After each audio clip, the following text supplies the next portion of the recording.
ओम नमः शिवाय। तंत्र के रचयिता भगवान शिव को मेरा नमस्कार है।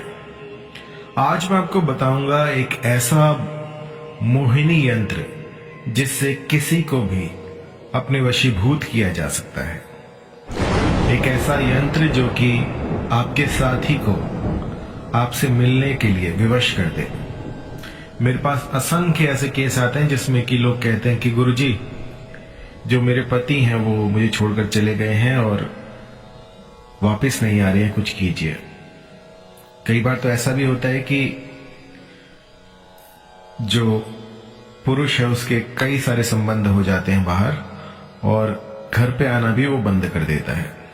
तो ऐसी परिस्थिति में मोहिनी यंत्र को लगाना बहुत अनिवार्य हो जाता है, क्योंकि इस जगत में ऐसा कुछ भी नहीं जो कि मोहिनी यंत्र ना कर पाए। ऐसा कोई व्यक्ति नहीं जिस पर कि असर ना करे, और जिसको रातों रात असर देखना हो वो इस मोहिनी यंत्र का प्रयोग करे। ऐसी पराविद्याएं हैं, ऐसी पराविद्या है कि जिसका आज तक किसी को पता नहीं लगा है, और ये ऐसा यंत्र है जो कि मानव की समझ से परे है। यदि कोई तांत्रिक भी इसे हटाना चाहे तो वो भी असफल रहेगा। ये शक्तियां ऐसी होती हैं जो कि 24 घंटे काम करती हैं, लेकिन आपकी आंखों से नहीं दिखती हैं। जब आप एक बार इस यंत्र को किसी पर लगा देते हैं तो वो दिन रात बस आप ही के बारे में सोचता है। मैंने तो यहां तक भी देखा है कि सामने वाला जो है वो रोने बिलखने लग जाता है जब तक कि वो साधे को ना देखे। और जिसको मैंने ये यंत्र दिया है, इस यंत्र ने अपना काम बखूबी किया है। आज तक ये यंत्र विफल नहीं हुआ है। इसको बनाने के लिए आपको पहले पूर्व सामग्री तैयार रखनी होगी। इसमें लगने वाला है आपका काम्या सिंदूर, सांप की केचुली और भोजपत्र। अब आपको क्या करना है कि इन सामग्रियों को लेकर किसी ऐसे नदी तट पर चले जाना है जहां पर कि आसपास कोई ना हो। एक ऐसी नदी हो जो कि बहती हो, रुकी हुई नदी नहीं। यदि थोड़ा सा पानी रुका हुआ है तो उसे तालाब कहते हैं, नदी नहीं कहते। चलते हुए पानी को जो है नदी कहते हैं। तो आपको नदी तट पर जाना है, या कोई ऐसा खंडर हो, कोई ऐसा वीराना हो जहां पर कोई आता जाता ना हो, अबैंडन प्लेस हो बिल्कुल, वहां पर ये कर सकते हैं। या आप वन प्रदेश में जा सकते हैं। जब भी कोई साधना करे तो ये सुनिश्चित करे कि आपके आसपास कोई ना हो। यदि आप थोड़ी दूर बैठे हैं और अपनी आंखों से किसी को देख पा रहे हैं तो भी ये क्रिया जो है काम नहीं करेगी। आपको एक ऐसा स्थान सुनिश्चित करना है जहां पर कि आप ढूंढने से भी किसी को ढूंढ ना पाए। कोई दूर दूर तक कोई ना हो, और जब आप साधना कर रहे हो तो उसके बीच में भी कोई ना आ जाए। ऐसा स्थान जो है वो दुर्गम ही होता है, लेकिन आपको ढूंढना पड़ेगा। कोई जंगल हो, कोई बियावान हो, कोई ऐसी जगह हो जो आपका घर ही हो, लेकिन वो आप जब ये क्रिया करें तो उस समय पर कोई ना आए। घर पे मत कीजिएगा इसको। आपको ये एक ऐसे मकान में करना है जहां पर कि लोग ना रहते हो, क्योंकि जरा सी भी इसमें चूक हुई तो ये जो चीज है ये काम नहीं करेगी। एकांत में जाके इसको कीजिएगा। तो आपको करना क्या है कि जब ये साधना प्रारंभ करें तो 1 महीने पहले से ही अपने आप को सात्विक कर दीजिए। किसी भी तरह का मादक पदार्थ, बीड़ी, गुटखा, सिगरेट, ये सब जो है इसमें वर्जित है। सब कुछ छोड़कर आपको ये करना है। मेरे बहुत से साधक ऐसे हैं जो कि इनके आसपास भी नहीं फटकते, लेकिन कई ऐसे भी हैं जो इसका सेवन करते हैं। तो साधना में आपका शुद्ध होना बहुत अनिवार्य है। थोड़ा सा ये सोच के देखिए कि एक आदमी है जो कि तंबाकू चबा रहा है, दांत उसके लाल पीले हो रखे हैं और वो मंत्र पढ़ रहा है, तो क्या वो मंत्र काम करेगा? नहीं। तो अपने आप को स्वच्छ रखिए, नहा धोकर कोई भी साधना कीजिएगा, तभी जाकर ये फलित होती है। तो अब आप अपनी स्क्रीन पे देखिएगा, आपको अष्टदल कमल दिखेगा।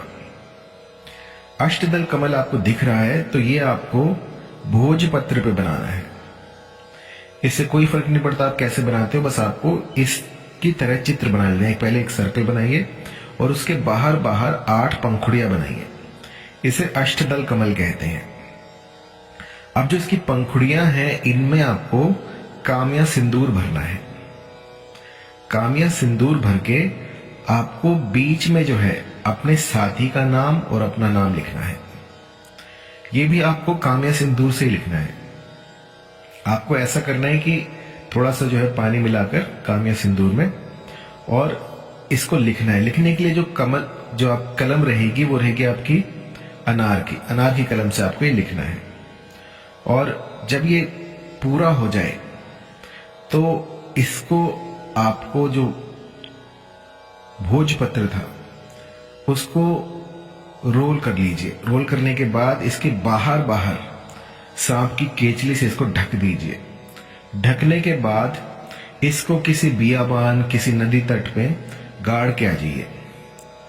और यकीन मानिए जब तक ये वहां पर रहेगा तब तक वो जो भी व्यक्ति होगा वो बस रोता बिलखता रहेगा जब तक आपको ना देख ले। आपकी सुध जब तक वो ना ले ले तब तक उसके मन में चटपटी लगी रहेगी कि किसी भी तरह से वो आपको देखे। मैंने बहुत बार ऐसा भी देखा है कि जहां साल साल भर का गैप था, कोई रिलेशन नहीं था, उसमें भी इस तंत्र ने काम किया। मैं चंबित हुआ ये देखकर कि सालों के गैप के बाद वो जो साध्य व्यक्ति था वो रिलेशन में वापस आया है। ऐसा चमत्कारी यंत्र मैंने आज तक नहीं देखा। और ये जो मेरी मोहिनी की नई बुक आ रही है उसमें इसका एक विशेष स्थान है। इसके बारे में मैंने डिटेल में बता रखा है। तो इस यंत्र की साधना के बारे में एक और बात मैं आपको बता दूं कि इसका कभी भी दुरुपयोग ना कीजिएगा। मान लीजिए आज आपने दुरुपयोग किया, इसने काम अपना बना दिया, आपका काम बना दिया, लेकिन इसके एडवर्स इफेक्ट बहुत हो जाएंगे। वो आप ही के लिए क्षतिकारक होगा। आपको जो है कुछ भी करके इसका दुरुपयोग नहीं करना है।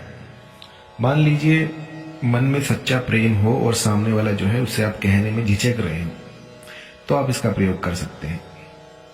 यदि आपका जो परिवार है वो टूट रहा हो, आपकी पत्नी जो है वो छोड़कर जा रही हो, आपके पति जो है वो दूर कहीं जा रहे हो, तो इसका प्रयोग आप कर सकते हैं। मतलब जो तंत्र है उसमें इसकी मनाही नहीं है, लेकिन इसका दुरुपयोग जो है उसकी मनाही है। किसी का अहित करने के लिए तंत्र का प्रयोग कभी ना करें। मैं जोर देकर कहना चाहूंगा कि तंत्र जो है वो मानव कल्याण के लिए बना था, और कुछ कुबुद्धि जो है वो इसको जो है ऐसी कृत में लगाते हैं तो वो ठीक नहीं है, उससे आप ही का नुकसान है। तो ये जो यंत्र मैं आज आपको दे रहा हूं इसका सदुपयोग करें, अपने परिवार को बचाएं या फिर अपनी जो भी कामना हो उसकी पूर्ति करें। और कई बार कंफ्यूज होते हैं कि गुरुजी क्या इससे अपने साथी को अट्रैक्ट करना ठीक रहेगा? तो देखिए, हमारे तंत्र शास्त्रों में जितने भी तंत्र हैं वो स्वयं महादेव ने बताए हैं, और ये जो है ये इसीलिए बताए गए थे कि यदि कोई ऐसी परेशानी आए तो हम इन तंत्रों का प्रयोग कर सकते हैं। जिस तरह से यदि आपकी बॉडी में कोई बीमारी आती है तो आप दवा लेते हैं, उसी तरह से ये काम करता है। मान लीजिए कि ये जो है आप यूं समझिए कि ये दवाई है। आप बीमार पड़े हैं और आपको चाहिए तो ये जो है इसको दवाई की तरह प्रयोग कर सकते हैं। यदि कोई दिक्कत आए, कोई परेशानी आए, यंत्र ना बन रहा हो और कुछ पूछना चाहते हो आप, तो पहले ही मैं आपको बता चुका हूं, एक भोजपत्र लीजिएगा। भोजपत्र के ऊपर अष्टदल कमल बनाइएगा, बीच में सर्कल होगा, बाहर बाहर 8 पंखुड़ियां होंगी। उन पंखुड़ियों में आपको काम्या सिंदूर से लाल उनको कर देना है।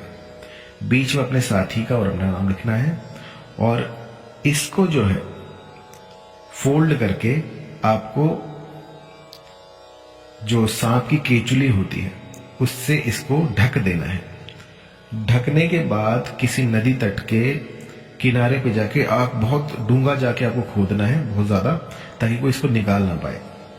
और उसके बाद वो जगह जो है उसको सुनिश्चित कीजिएगा कि कभी ये जो आपने प्रोसेस किया है ये तीव्र हो जाए तो आप उसे निकाल सकें, क्योंकि जब तक ये यहां से नहीं निकलेगी तब तक आप समझिए कि वो जो व्यक्ति है वो टोटली आपके कंट्रोल में रहेगा। और यदि 1-2 महीने बाद आप आकर आप देखते हैं तो ये यहां पर नहीं मिलेगी। इसका तोड़ जो है वो सिर्फ 1 हफ्ते के भीतर भीतर होता है। जब उसने वहां पर गाड़ी हो उसके 1 हफ्ते के भीतर भीतर इसका काट हो सकता है, अन्यथा इसका काट इस जगत में नहीं है। फिर तो श्री हरि आपको बचा सकते हैं, क्योंकि एक बार यदि ये मोहनी लग गई तो यूं समझिए सामने वाला जो है वो बिलक उठेगा आपके लिए। धन्यवाद।